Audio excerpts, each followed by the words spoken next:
Dear student, welcome my channel. আজকে তোমাদের দ্বাদশ শ্রেণীর সংস্কৃতের থার্ড সেমিস্টার নতুন সিলেবাস অনুযায়ী যে তোমাদের সিলেবাসে শ্রীমতী গদ্যটি আছে, সেই গদ্যটা আমি আজকে তোমাদের সামনে তুলে ধরবো। ঠিক আছে?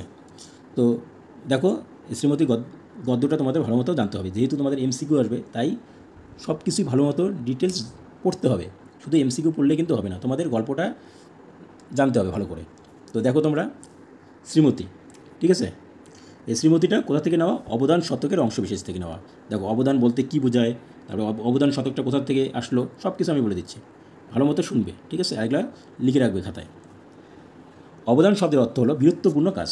অবদান শব্দের অর্থ কি? বীরত্বপূর্ণ কাজ। মহৎ আত্মত্যাগ ও আত্মস্বর্গ একই শব্দের অর্থ বহন করে।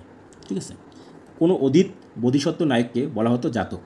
অবদান সাহিত্যের অন্তর্গত কয়েকটি বৌদ্ধগ্রন্থের নাম করা যায়। তাহলে অবদান সাহিত্যের অন্তর্গত কয়েকটি বৌদ্ধগ্রন্থ ছিল, তার মধ্যে এক নম্বর হচ্ছে অবদান শতক, দিব্যাবদান বা দিব্যাবদান, ঠিক আছে, আর একটা অবদান কল্পলতা। এই যে তিনটা এখানে বৌদ্ধগ্রন্থের নাম পাওয়া যায়, এই তিনটার মধ্যে অবদান শতক হচ্ছে আমাদের শ্রীমতী গল্পটা যে নেওয়া হয়েছে অবদান শতক থেকে। বোঝা গেল? এবার দেখো, শুধু অবদান শতক যেহেতু আমাদের পাঠ্যে আছে, তো অবদান শতক সম্বন্ধে একটু আলোচনা। কী আলোচনা? দেখো, অবদান শতক চীনা ভাষায় 3য় শতাব্দীতে এই অবদান শতক অনুদিত হয়। 10টি অধ্যায়ে সংবলিত, মনে রাখতে লাগবে কয়টি অধ্যায়? 10টি অধ্যায় সংবলিত। গ্রন্থটির প্রতিটি অধ্যায়ে 10টি অবদান আছে। বুদ্ধদেবের প্রতি ভক্তি প্রদর্শন করাই এই অবদানের কি মুখ্য বিষয়, গৌতম বুদ্ধের প্রতি। ঠিক আছে? তো কিন্তু এই অবদানে বোধিসত্ত্বের উল্লেখ নেই। অবদানগুলির মূল বিষয়ে পিটকে অথবা সুপ্ত পিটকের অঙ্কুরেই বিদ্যমান। তাহলে অবদানগুলির মূল বিষয় কি? পিটকে অথবা সুপ্ত পিটকের অঙ্কুরেই বা অঙ্কুররূপে বিদ্যমান। এটি হীনযান অভিমুখী গ্রন্থ। দেখো, বৌদ্ধ ধর্মের কী আছে? মহাযান আর হীনযান। তো এখানে হচ্ছে হীনযান, কিন্তু এটা মনে রাখবে, পরীক্ষা আসবে।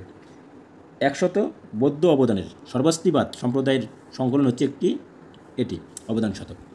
বোঝা গেল? এবার অবদান শতকের উৎস, অবদান শতক না, তোমার হচ্ছে শ্রীমতীর উৎস কী, পরীক্ষা আসতে পারে। শ্রীমতীর যদি উৎস দিয়ে অপশন দেয় 4টা, তখন হবে অবদান শতকের 54 সংখ্যক গল্প হচ্ছে শ্রীমতী। ঠিক আছে? এরকম অনেক গল্প আছে অবদান শতকে, তার মধ্যে 54 সংখ্যক গল্প আমাদের পাঠ্য শ্রীমতী। ঠিক আছে? এরপর শ্রীমতী গল্পের বিষয়বস্তু। ঠিক আছে? বিষয়বস্তুটা এখানে আছে, তোমরা যদি স্ক্রিনশট করে নিতে পারো, অথবা পিডিএফ লাগলে লাস্টে বলে দেবো কীভাবে নিতে হবে। ঠিক আছে? তোমরা দেখো, আমি বিষয়বস্তুটা ভালো মতো বলে দিচ্ছি, তোমরা ভালো মতো শোনো, কারণ এখানে রিডিং পড়ে তো লাভ নেই। ঠিক আছে? তোমাদের ব্যাপারটা ভালো করে বুঝতে হবে, কাহিনীটা সম্বন্ধে তোমাদের ধারণা জানতে হবে। ঠিক আছে? মগধের অন্যতম প্রজাদরদী রাজা ছিলেন বিম্বিসার। ঠিক আছে? তো তিনি বৌদ্ধ ধর্ম এবং বুদ্ধদেবের প্রতি ছিল তার কি অকুণ্ঠ শ্রদ্ধা। রাজপ্রাসাদের বেশি দূরে নয় এমন এক জায়গায় বুদ্ধের একটা স্তূপ ছিল। সেখানে রাজন্তপুরীরা, মানে সেই রাজার যে অন্তপুরীরা ছিল, সেখানে গিয়ে কী করতেন? পরিষ্কার করে সেই বুদ্ধের যে স্তূপ ছিল সেখানে গিয়ে পরিষ্কার পরিচ্ছন্ন করে ধূপ, দীপ, গন্ধ, ধ্বজ, পতাকা ইত্যাদি দ্বারা, ঠিক আছে, বুদ্ধদেবের পূজা অর্চনা করতেন। কিন্তু তাদের ওখানে সবসময় যাওয়া আসা অসুবিধা হতো, তাই সেই রাজার অন্তঃপুরিকারা কী বলল? মিলিত হবে, সবাই মিলে একসঙ্গে মহারাজা বিম্বিসারকে বললেন যে, মহারাজ, আপনি যদি এই বুদ্ধদেবের স্তূপ বা বুদ্ধের স্তূপ যদি প্রাসাদের অভ্যন্তরে, মানে ভিতরে যদি আপনি স্তূপ নির্মাণ করেন বুদ্ধদেবের, তাহলে আমাদের পুজো অর্চনা করতে সুবিধা হবে। ঠিক আছে? মহারাজ কী করলেন? তাদের কথা মতো ভগবান তথাগতের বা বুদ্ধের কেশ ও নখ ভিক্ষা করে সেখানে, মানে রাজপ্রাসাদের ভিতরে কী করলেন? স্তূপ নির্মাণ করলেন। তারপর থেকে অন্তঃপুরিকারা কী করলেন? অনায়াসেই সেই স্তূপের পূজা অর্চনা করতে লাগলেন। ঠিক আছে? যেহেতু ভিতরে তাদের সুবিধা মতো সবসময় তারা পূজা অর্চনা করতে পারতেন।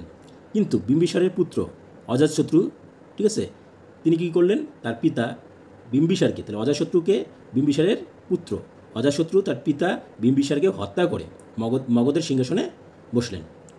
তো বসার সঙ্গে সঙ্গে তিনি আদেশ দিলেন যে আগে যেরকম হতো এখন সেরকম হবে না। রাজন্তপুরীরা যে পুরিকারা আছে বা রাজন্তপুরীরা যারা আছে, তারা ধর্ম, কর্ম, পূজা অর্চনা কিচ্ছু করতে পারবে না। ঠিক আছে? সব কিছু আদেশ দিলেন, এসব বন্ধ করতে হবে। সব রাজন্তপুরীকারা কী করলো? ভয়ে পূজা অর্চনা করা বন্ধ করে দিলেন। কিন্তু তাদের মধ্যে একজন ছিলেন, ঠিক আছে, সে নিজের জীবনকে বাজি রেখে রাজার আদেশ লঙ্ঘন করে সেই বুদ্ধস্তূপে, ঠিক আছে, দীপমালা জ্বালিয়ে পূজা দিলেন। তিনি হচ্ছেন এই গল্পের, ঠিক আছে, অন্যতম চরিত্র শ্রীমতী।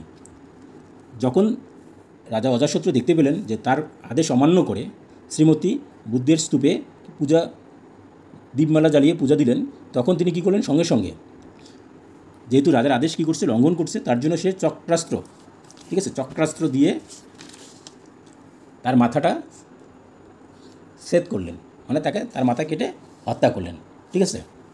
তো এই গল্পের বিষয়বস্তু এটুকুই, তোমাদের পাঠ্য এটুকুই আছে। তোমরা ভালো মতো বারবার এই ভিডিওটা 2-3 বার যদি শোনো, অটোমেটিক তোমরা বিষয়বস্তুটা জানতে পারবে। বোঝা গেল? তো আজকে তোমাদের আমি টেক্সটটা পড়াবো না, এর পরের দিন পড়াবো, কারণ ভিডিওটি অনেকটা বড় হয়ে যাবে, তার জন্যে আজকে আর বললাম না, ঠিক আছে। যদি এই পিডিএফটা নিতে চাও তাহলে আমার ডেসক্রিপশন বক্সে দেখবে, আমার নাম্বার দেওয়া আছে, ঠিক আছে, আমি সব বলে দেবো কীভাবে নিতে লাগবে, ঠিক আছে। বাই।